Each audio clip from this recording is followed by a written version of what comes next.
अपना उत्तराखंड में आप सभी का बहुत स्वागत है और मैं हूं आपके साथ में अमनदीप। खबरों की शुरुआत करेंगे। काशीपुर में अपनी सहेलियों के साथ में कोचिंग जा रही एक लड़की पर एक लड़के ने धारदार हथियार से हमला कर दिया, उसे गंभीर रूप से घायल कर दिया और मौके से फरार हो गया। घटना कोतवाली क्षेत्र के मोहल्ला पक्काकोट स्थित बिजली घर के पास की है, जहां पर लड़की अपनी बहन और सहेली के साथ में जा रही थी और इसी बीच एक युवक आया और उसने युवती पर हमला बोल दिया। बताया जा रहा है कि हमलावर अपने एक साथी के साथ में बाइक पर आया था। लड़की को गंभीर हालत में निजी अस्पताल में भर्ती कराया गया। आरोपी लड़के का नाम परदीन बताया जा रहा है। घटना से गुस्साए हिंदूवादी संगठनों ने कोतवाली का घेराव किया और हमलावर आरोपी के जल्द गिरफ्तारी की मांग की। परदीन बाप का नाम है रिजवान अहमद। पुलिस में एफआईआर दर्ज करते हैं, पुलिस वाले उसकी रिपोर्ट दर्ज नहीं करते। आज ये बच्चों को पढ़ने जा रहे थे तो पीछे से आकर उसने चाकू से वार कर इसके ऊपर। हमारे द्वारा उसको गिरफ्तार करने का पूरा प्रयास किया जा रहा है और जिस लड़के का नाम इस घटना में आ रहा है तो इस लड़के के द्वारा पहले भी इस लड़की के ऊपर बदतमीजी की गई थी, तो जिस संबंध में थाने में ऑलरेडी अभियोग पंजीकृत है।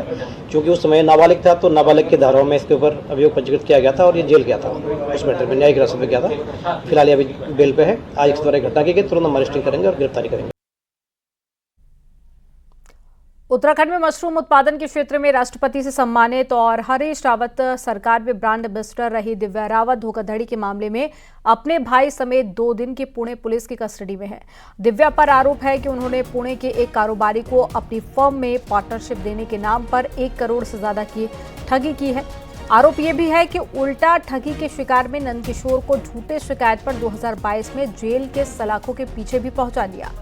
पुणे पुलिस के अनुसार बाद में नंदकिशोर के साथ में केस वापस लेने की एवज में लेन देन की बात भी हुई, जिसके तहत में 10 लाख रुपए का ड्राफ्ट लेने दिव्या और उसका भाई पुणे गया, जहां महाराष्ट्र पुलिस ने जाल में फंसा लिया और पुलिस मंगलवार को दिव्या को लोकल कोर्ट में पेश करेगी।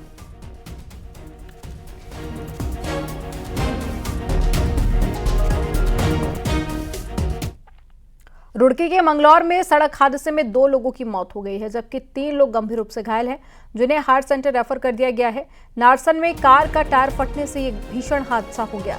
टायर फटने के बाद में कार बेकाबू हो गई, जिसकी चपेट में 2 बाइक आ गई।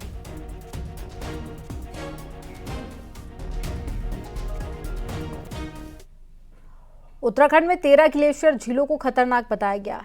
एनडीएमए की एक्सपर्ट टीम ने ऐसी झीलों को चिन्हित किया है। ये झीलें भविष्य में जोखिम का काम भी कर सकती है। गंगोत्री ग्लेशियर में बन रही झीलें सबसे ज्यादा संवेदनशील है।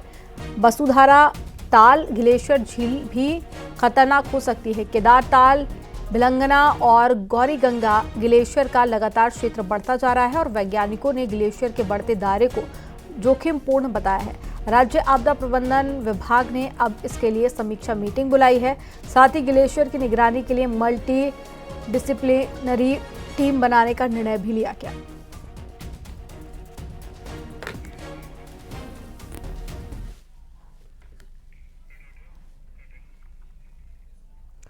हल्द्वानी हिंसा के 25 आरोपियों की आज सेशन कोर्ट में पेशी हुई।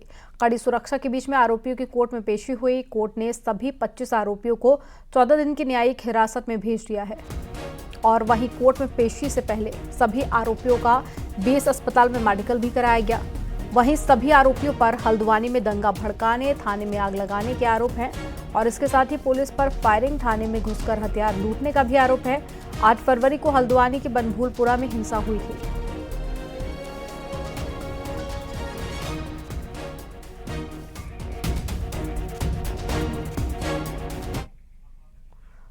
हल्द्वानी बवाल पर मुख्यमंत्री पुष्कर सिंह धामी ने बड़ा बयान दिया। हरिद्वार के ऋषिकुल ग्राउंड में आयोजित नारी शक्ति महोत्सव कार्यक्रम को संबोधित करते हुए सीएम धामी ने कहा कि हल्द्वानी के बनभूलपुरा में जिस विवादित स्थान को लेकर उपद्रव हुआ है, उस जगह पर अब पुलिस का थाना बनाया जाएगा। सीएम ने कहा कि देवभूमि में इस तरह की घटना को बर्दाश्त नहीं किया जाएगा। कानून अपना काम कर रहा है।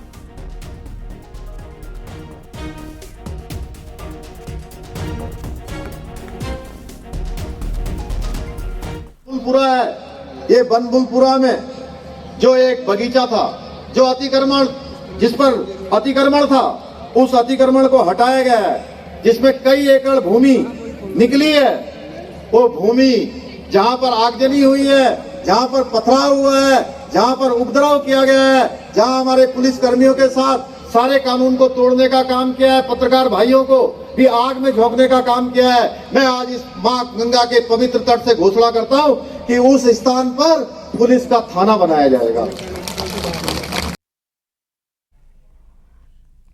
बनभूलपुरा हिंसा के बाद में प्रशासन का एक्शन जारी है। जहां एक और दंगाइयों की धरपकड़ जारी है, तो वहीं जिलाधिकारी ने बनभूलपुरा थाना इलाके के 120 गन लाइसेंस को निरस्त कर दिया। 8 फरवरी को बनभूलपुरा इलाके में हुई हिंसा के बाद डीएम ने यह फैसला लिया।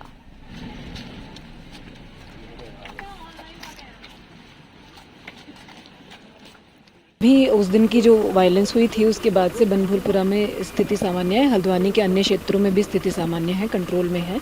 हल्द्वानी की जो भी अन्य जनजीवन की जो भी चीज़ें होती हैं, बसेज हैं, ट्रेन्स हैं, everything has been started again. Schools खुल गए हैं, बाजार ओपन हो गए हैं। बनभूलपुरा क्षेत्र तक ही सारे रेस्ट्रिक्शंस अभी लिमिट करे गए हैं। सर्च ऑपरेशंस वगैरह चल रहे हैं। जिन लोगों को चिन्हित किया गया है उनके खिलाफ पुलिस एक्शन ले रही है। अभी कुछ जो शस्त्र लाइसेंसेज हैं उस एरिया के, जो पुलिस रिपोर्ट में हम लोगों को इंटीमेट करे गए थे, वो सारे निरस्त करे गए हैं। अभी फ़िलहाल के लिए लगभग 120 लाइसेंसेज निरस्त हुए हैं। आगे भी जो इन्फोर्समेंट की एक्टिविटीज़ हैं वो लगातार हम लोग कर रहे हैं। पूरा प्रयास है कि हल्द्वानी में शांति बनी रहे। हल्द्वानी के बनभूलपुरा कांड की वसूली होगी। दंगों में जो सरकारी संपत्ति का नुकसान हुआ है, अब उसके लिए नोटिस भी जारी होने लगे हैं। मास्टरमाइंड अब्दुल मलिक के नाम नगर निगम ने वसूली का नोटिस जारी किया। 2 करोड़ 44 लाख की वसूली का नोटिस जारी हुआ है। 15 फरवरी तक धनराशि जमा करने का नोटिस नगर निगम ने दिया है। वहीं 15 फरवरी तक धनराशि जमा नहीं करने पर वसूली की अगली कार्रवाई होगी।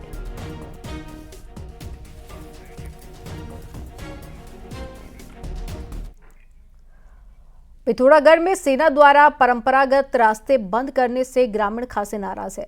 नाराज 22 गांव के ग्रामीणों ने अब आंदोलन शुरू कर दिया है। ग्रामीणों के आंदोलन का क्षेत्रीय विधायक मयूख मेहर ने भी समर्थन किया है। इस मौके पर विधायक ने कहा कि सेना के अधिकारियों की जिद के कारण हमारे लोग परेशान हैं। 12 अक्टूबर से आज 12 फरवरी हो रही है। इन 4 महीनों में तो सेना द्वारा बिल्कुल दोनों मार्गों को बंद कर दिया गया है, जिससे एक बहुत बड़ा जन आक्रोश इस पूरे पिथौरागढ़ स्कूल घाटी में फैला हुआ है। सिलक्यारा टनल घटना के बाद में जल विद्युत निगम ने अधिकारियों से टनल पर एक डीपीआर तैयार की है, जिसमें उन्होंने भविष्य में बनने वाली टनल को लेकर कई सुझाव भी दिए हैं। एक रिपोर्ट आपको दिखाते हैं।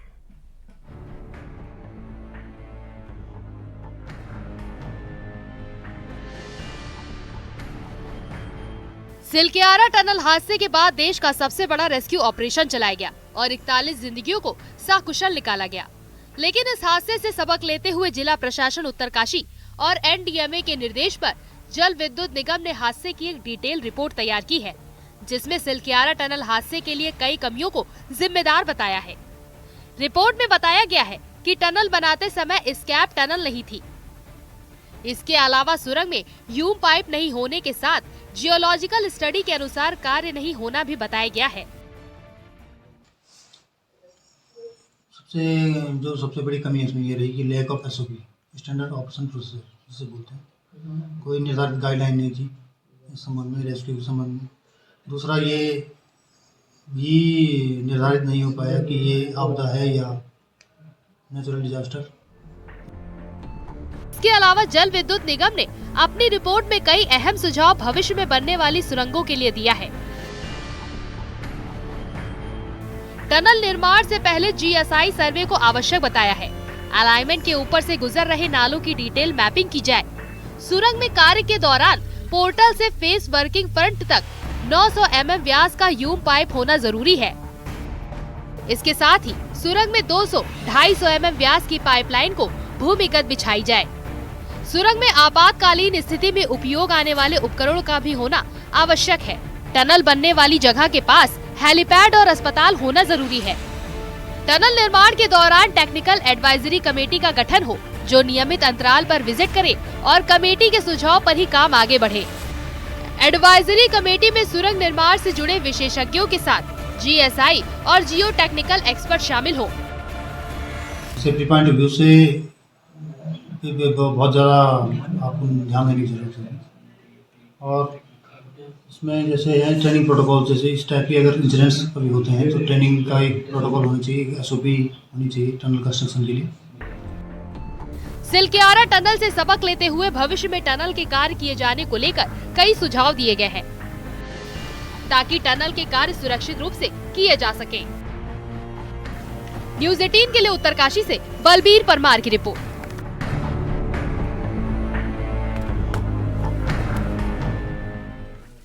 हरिद्वार में मुख्यमंत्री पुष्कर सिंह धामी ने रोड शो किया। मुख्यमंत्री ने देवपुरा चौक से ऋषिकुल ग्राउंड तक मेगा रोड शो भी किया, जिसमें हजारों लोगों और स्कूली बच्चों ने मुख्यमंत्री का स्वागत किया। तो वहीं सीएम धामी ने हरिद्वार की जनता को 1100 करोड़ की कई विकास योजनाओं की सौगात दी। ऋषिकुल ग्राउंड के नारी शक्ति महोत्सव में आयोजित कार्यक्रम में मुख्यमंत्री ने कुल 158 योजनाओं का लोकार्पण और शिलान्यास किया।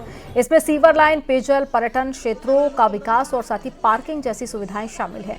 इसके साथ ही सीएम ने नारी शक्ति महोत्सव में लगे स्टॉल भी देखे।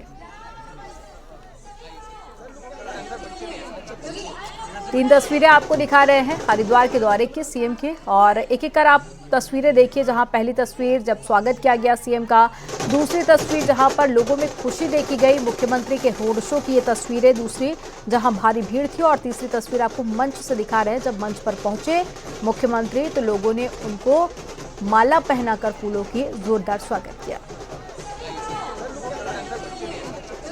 1168 करोड़ रुपए की लागत से 158 विकास योजनाओं का लोकार्पण और शिलान्यास किया गया है, जिससे राज्य सरकार द्वारा शहरी क्षेत्र की संपूर्ण जो सीवरेज व्यवस्था के सुधारीकरण के लिए जर्मन बैंक की मदद से 583 करोड़ की स्वीकृति, परियोजना का ग्रामीण एवं नगरीय क्षेत्रों में पेयजल व्यवस्था, पर्यटक स्थलों के विकास, पार्किंग व्यवस्था सहित अन्य कार्यों का आज यहां पर शिलान्यास किया गया है।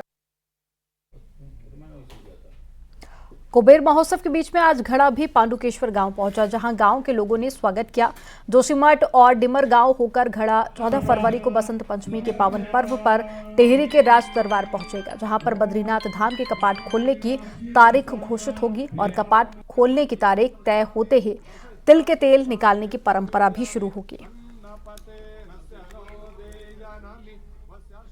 बाड़ूगढ़ा पहुंचेगा तो इस वर्ष की जो यात्रा काल की तिथि है वो घोषित की जाएगी बसंत पंचमी के दिन, और उसी दिन हमारे यहाँ एक पर्व और मनाया जाता है।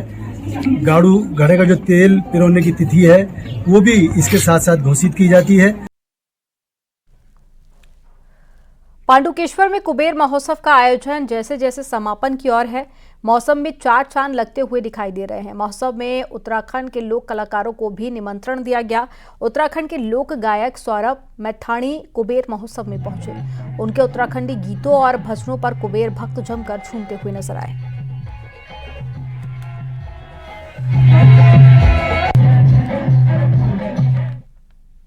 पहाड़ में लोक पर्व संस्कृति और आस्था के केंद्र है। ऐसा ही एक लोक पर्व उत्तरकाशी में मनाया जाता है, जिसमें आटे की होली खेली जाती है। एक रिपोर्ट आपको दिखाते हैं।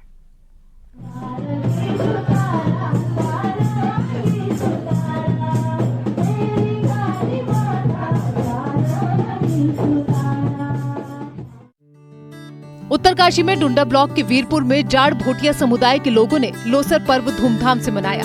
लोसर का त्योहार बौद्ध पंचांग के अनुसार नए साल के आगाज के रूप में मनाते हैं। वहीं लोसर पर्व में आटे की होली खेली गई और विधि विधान से ग्रामीणों ने रिंगाली देवी की पूजा अर्चना की। सबसे पहला दिन जो हम दिवाली के रूप में मनाते हैं, तो उस दिन जो जितने भी अपने दुख जो कुछ होता है उसको सारे अपने आटा का वो बना के शरीर का जो कष्ट है सब उसमें डाल के कह के हमारा कष्ट दुख सब दूर हो जाए।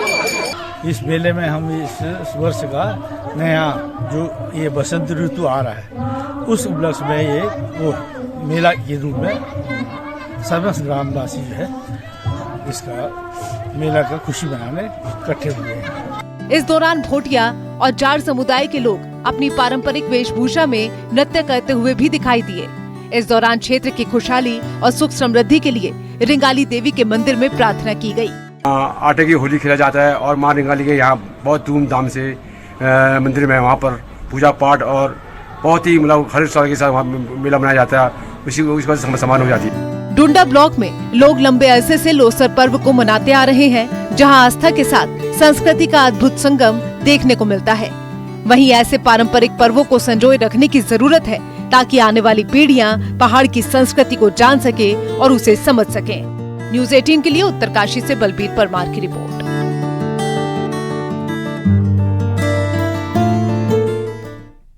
यहाँ पर वक्त हो गया एक छोटे से ब्रेक का। आप देखते रहिए न्यूज़ 18।